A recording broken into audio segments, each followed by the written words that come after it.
Bonjour, mon nom est Clifford Matthews pour Ciné Techno et voici mes impressions du DLC disponible pour Stellar Blade pour la PS5. Alors, j'ai eu le plaisir et l'honneur de l'essayer. Stellar Blade, Goddess of Victory Nikki.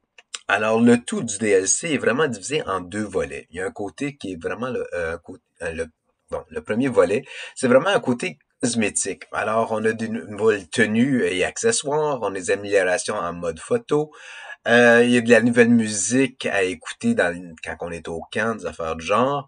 Et surtout, il y a une voix japonaise maintenant qui est disponible pour tous les joueurs à l'international et qui était vraiment juste réservée au Japon.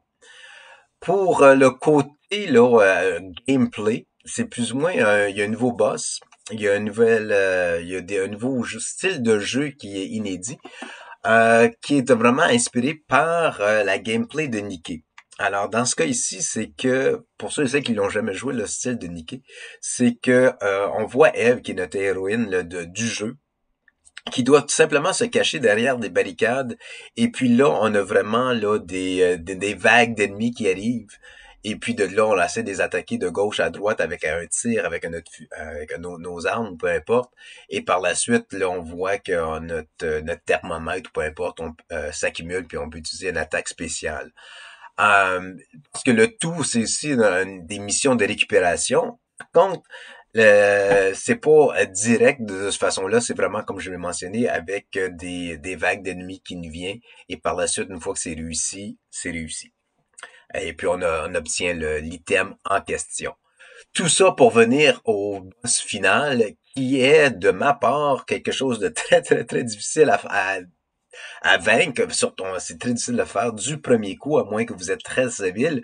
Moi, malheureusement, je ne suis pas. Alors, ça m'a pris du temps. Puis même à ce jour, j'ai même pas encore venu à bout à vaincre le boss final. Mais qui est bien, parce que ça donne un défi et que ça donne un peu une juste valeur, justement, au DLC en question.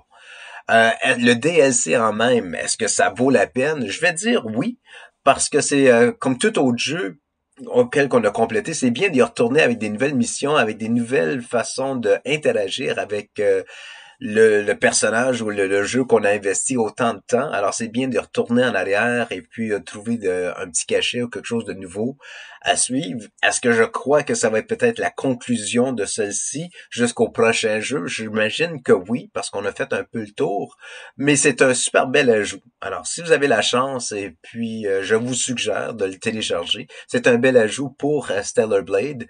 Je crois bien que ça met une belle boucle à la série en soi. Moi, de ma part, j'ai très hâte de voir qu'est-ce qui en vient à la suite de ce boss, mais j'ai bien hâte aussi de voir s'il va y avoir une suite à ce jeu. Alors, pour Ciné Techno, merci beaucoup de m'avoir écouté et on se reparle très bientôt.